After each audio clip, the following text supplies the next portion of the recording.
El fraile que no se mojaba. Era el 3 de enero de 1778 cuando Fray Agustín de San José, proveniente de Ceolledo, falleció a los 78 años de edad.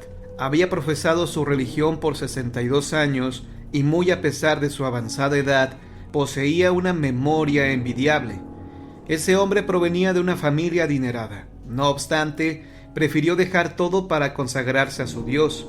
Por tanto, todo el tiempo lo ocupó en el aprovechamiento de su alma, siendo sus palabras muy medidas. Se cuenta que su caridad fue tan grande que llegó a ser el asombro de todos, además de que confesaba a toda persona que acudía a él sin importarle la hora o el lugar. Por las noches, que era el tiempo que tenía de descanso, solía estar confesando, ganándose de esta manera la fama de ser un padre piadoso. Jamás se apartó del estudio de la teología y era tan humilde que cualquier dificultad que encontraba preguntaba lo que debía hacer. Era capaz de quedarse sin comer con tal de darle su porción a alguien que la necesitara. Y en 40 años que estuvo en la portería, nunca hubo de su parte palabra o acción que denotara impaciencia. Si él iba por los pueblos cercanos, era llevado de su caritativo impulso a visitar pobres, enfermos, y llamar a la gente para confesarla. Gustaba que se le diera buen ejemplo a los seglares y sentía en su corazón el más mínimo escándalo, procurando con el mayor esmero el honor de su hábito. Él cuidó la cañería del agua por más de 40 años, invirtiendo en ella lo que le daban de limosna. Todas estas y muchas virtudes tenía el padre Agustín, pero ninguna como la que dio pie a esta leyenda. Se dice que en una ocasión lo llamaron a la ciudad de Lerma para confesar a un enfermo, y cuando iba por el camino se lo encontró el médico del convento, quien pretendía visitar al mismo doliente. Aquel hombre miró cómo el padre se estaba mojando por la abundante agua que caía, así que lo invitó a subir en su carreta, pero el padre no admitió recibir ayuda y prosiguió solo en el recio aguacero. Llegaron uno y otro a la ciudad de Lerma, y cuando todos pensaban ver al padre Agustín empapado, lo hallaron limpio y seco. El médico que se lo había topado en el camino se ofreció a ayudarlo con su capa, pero ésta se encontraba seca, lo que dejó impactado al galeno. Pero la pregunta sería, ¿nunca se mojaba o fue aquella la única ocasión? Y si fue así, ¿quién lo protegió? Son muchas las cuestiones que aún no se han podido aclarar y que seguramente nunca se hará. Solo sabemos con precisión que el padre Agustín se encuentra enterrado en aquel convento en el sepulcro número 10.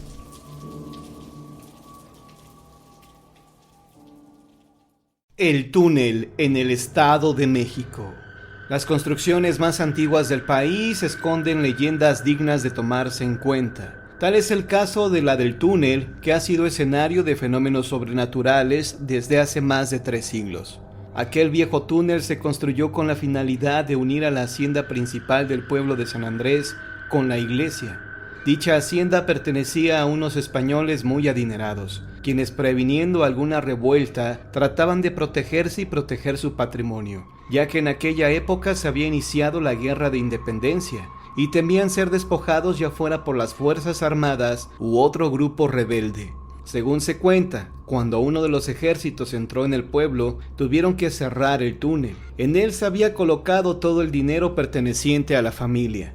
Sin embargo, como todos fueron apresados, no hubo oportunidad de volver a destaparlo para rescatar el dinero. Así pasaron los años, y aquel secreto se hubiera ido a la tumba del último de los criados, a no ser por los acontecimientos que comenzaron a suscitarse. Todos en el pueblo comenzaron a correr la voz de que en aquel lugar se escuchaban lamentos, y al cabo de unos días concluyeron de que provenían del fondo de la tierra, como si alguien estuviera enterrado ahí abajo, pero ¿cómo podría sobrevivir? Fue entonces cuando uno de los ancianos reveló el secreto, argumentando que el espíritu de alguien seguramente estaba vagando por el túnel. Casi de inmediato las autoridades revisaron el lugar, pero como era de suponerse, el anciano no había dicho toda la verdad, porque jamás mencionó que habían enterrado el dinero de la hacienda ahí, motivo por el cual se escuchaban los lamentos, y cada vez fueron más intensos. Cierta noche, cuando la luna era llena, una joven vio a una dama de pie en la puerta de su dormitorio. Al principio pensó que era su madre, pero al observar por segunda vez, notó que la figura incorpórea llevaba puesta una larga capa gris y tenía el rostro oculto entre las manos. La joven se sentó en la cama y preguntó: ¿qué desea? La figura no hizo caso y caminó hasta la orilla de la cama y se desvaneció. Sin embargo, nadie creyó lo que a la joven le había sucedido, y al cabo de unos días todo quedó en el olvido. Pero exactamente un año después, en la misma fecha, una hermana de dicha joven vio una aparición similar. Este espectro, al parecer, se extendió a otros sitios del pueblo. Esa misma noche se vio a la dama de gris atravesar el palacio municipal, a unos 500 metros de la casa de las jóvenes. Más tarde, la esposa del presidente municipal estaba esperando un recado de su esposo, cuando al parecer se abrió la puerta, lo cual no le pareció extraño, pues llevaba horas esperando. Al cabo de unos segundos, nadie atravesó la estancia. De pronto empezó a sentir un frío que le helaba hasta los huesos, lo que hizo que se le erizaran los cabellos. En cuanto se pudo mover, subió a su habitación, y mientras se encontraba en el baño, escuchó claramente cómo la señora del servicio le hablaba aparentemente a ella. Molesta salió del baño y sin dudarlo la regañó. Pero la más sorprendida fue la señora, pues cuando la esposa del presidente municipal se dirigía a quien le estaba hablando, ésta desapareció, ocasionando la conmoción de ambas mujeres. Pero esta no fue la única vez que la vieron. Se dice que a partir de esa noche aquella mujer, al parecer, entraba por la puerta, caminaba hasta la habitación de los señores y se sentaba frente al tocador, donde se inclinaba para poder verse en el espejo. Años más tarde cuenta la leyenda que se descubrió un túnel más, el cual comunicaba al palacio municipal con la iglesia, y esta, por supuesto, estaba conectada también al casco de la hacienda. Algunos dicen que el presidente municipal de aquella época fue quien descubrió el tesoro escondido y que gracias a ello el pueblo pudo pavimentarse. Finalmente el túnel fue bloqueado en su totalidad, pues al parecer era muy peligroso, pero aquel obstáculo no impidió el paso a la dama de gris, quien se siguió apareciendo. Hasta la fecha, si vamos al pueblo de San Andrés, podemos ver a la dama de gris atravesar el palacio municipal los días de luna llena, y aunque nunca se supo de quién se trataba, lo cierto es que la gente únicamente la conoce como el fantasma de la dama de gris.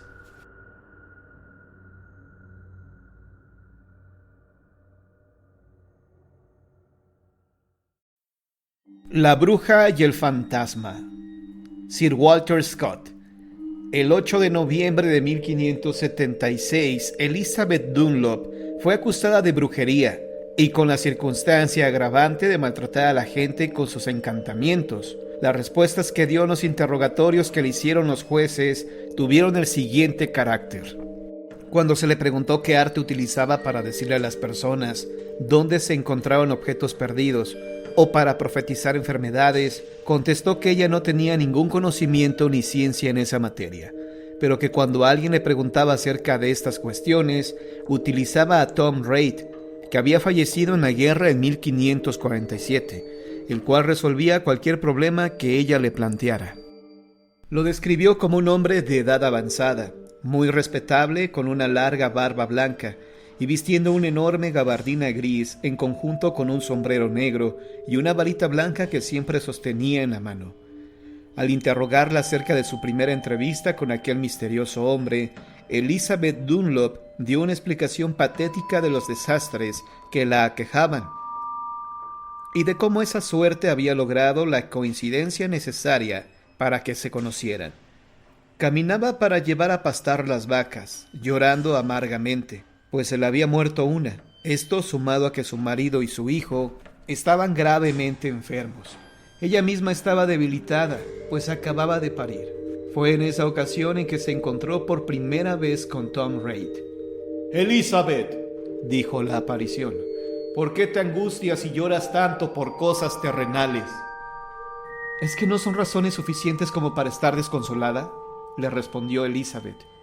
«Mi marido y mi hijo están a punto de morir, y acaso yo mismo fallezca. ¿Y acaso yo misma fallezca? Elizabeth, dijo en tono de advertencia el espíritu, has hecho enojar a Dios por pedirle demasiadas cosas. Es recomendable que estés en paz con Él. Tengo que decirte que tu hijo morirá antes de que llegues a tu casa. 2 vacas más morirán también, pero tu marido se recobrará y se pondrá fuerte y sano. La mujer se sintió un poco reconfortada al enterarse de que su hombre lograría sobrevivir a la desgracia, pero un sentimiento de terror la invadió cuando vio alejarse a su fantasmal consejero y pasar por el agujero del muro del jardín, demasiado pequeño como para que un hombre vivo pudiera entrar por él. La segunda ocasión en que lo vio, él le dijo claramente cuál era su intención, y le prometió que si renegaba de la cristiandad y la fe recibida en el bautismo, la colmaría de objetos bellos y le daría todo lo que quisiera. Ella contestó que prefería morir masacrada bajo las patas de los caballos antes que renegar de la gracia divina. Se conformaría con recibir el consejo del fantasma en asuntos menores. El espíritu se marchó enojado. Después se le apareció en su hogar en pleno mediodía, cuando ella y su marido convivían con 3 sastres del pueblo. Sin embargo, nadie, excepto ella, percibía el fantasma del viejo guerrero. El espectro llamó a la mujer hasta un extremo de la casa para mostrarle la imagen de un grupo de 8 mujeres y 4 hombres. Los espíritus la saludaron y le dijeron: «Bienvenida seas, Elizabeth Dunlop. ¿Vendrás con nosotros?». Pero ella, siguiendo las instrucciones del viejo fantasma, se mantuvo callada. Esas personas comenzaron a hablar en una lengua extraña, diabólica, y al poco rato se fueron, dando unos aullidos repugnantes. Tom Reid le explicó que aquellos eran los seres buenos, que habitaban en el país de los duendes, y que le estaban invitando a unirse a su corte. Elizabeth respondió que tenía que pensar bien las cosas, pues todo era muy raro. «¿Acaso no me veo yo saludable, bien vestido y alimentado?», preguntó el espíritu. «Sí», le dijo ella, pero debía reflexionar en que existía una obligación con su marido y los otros hijos que le quedaban. «Si ese es tu sentir, pocos beneficios tendrás de mí», amenazó el espíritu. Elizabeth Dunlop afirmó a la corte que el fantasma de Tom Reid la visitaba con frecuencia en su casa, y en todas partes, ayudándola con sus consejos. Si alguien la consultaba acerca de la enfermedad de otras personas o del ganado, o de cómo recuperar objetos perdidos o robados, ella se lo preguntaba a Tom Reid, y éste le daba la respuesta exacta. También le enseñó cómo observar los efectos de los ungüentos que le daba para presagiar la recuperación o la muerte de los pacientes que la visitaban. Elizabeth dijo que el fantasma le daba hierbas de su propia mano, con las que pudo curar a algunos niños, los cuales estaban destinados a fallecer. Asimismo, salvó a una doncella, cuya enfermedad la hacía desmayarse 6 o 7 veces al día, pues Tom Reid le había dicho que era la sangre fría que le llegaba al corazón, y le preparó un bálsamo especial con mandrágora, belladona, nuez moscada, alas de murciélago y colas de rata. Con ese asqueroso brebaje se recuperó por completo, pero otra señora que tenía gangrena en la pierna no se salvaría. Tom Reid había dicho que no se podía hacer nada por ella, pues la médula del hueso estaba muerta y la sangre corrompida. No había hechizo para ese mal, excepto un pacto con el diablo, pero eso tenía que hacerlo ella misma. Él no podía hacer nada. Todas esas consideraciones nos hacen pensar en el buen juicio del fantasma. Cuando dictaminaban algo sobre los objetos robados, se pudieran encontrar o no, siempre aseguraba una buena reputación a la profetisa Elizabeth Dunlop. La gente la buscaba para preguntarle todo tipo de cosas y pedirle raros medicamentos que ella debía preparar a medianoche, y algunos a la luz de la luna llena, en el cementerio. Así creció su fama, hasta que la ley puso su dura mirada sobre ella. Fue sometida a crueles tormentos para que diera más detalles sobre su demoníaca relación con el espíritu. Elizabeth solo atinaba a decir que mientras vivió, Tom Reid fue conocido en esta tierra como el mayordomo del señor Blair, y después como valiente guerrero. Falleció en una batalla por salvar a su país. Esto lo sabía de cierto, pues Tom Reid le había dado recados para sus hijos y otros parientes, junto con pruebas incuestionables para que ellos supieran que él, desde el más allá, la mandaba con los mensajes para que se redimieran ante la fuerza de Dios. Elizabeth dijo que el espíritu siempre se comportó de forma correcta, salvo al insistir en que la acompañara al país de los duendes. Les confió que el fantasma se paseaba por sitios públicos y que se lo había encontrado en más de una ocasión en el cementerio, que se mezclaba con los vivos sin que nadie, salvo ella, notara su presencia.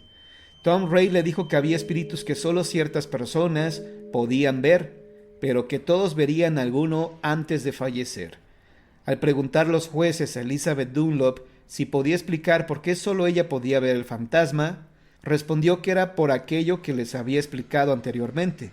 Luego recordó que el día de su último parto, una mujer maciza envuelta en un aire irreal había entrado en la cabaña y se había sentado al lado de su cama, para decirle con voz de ultratumba que su hijo fallecería y que su marido agonizante iba a mejorar.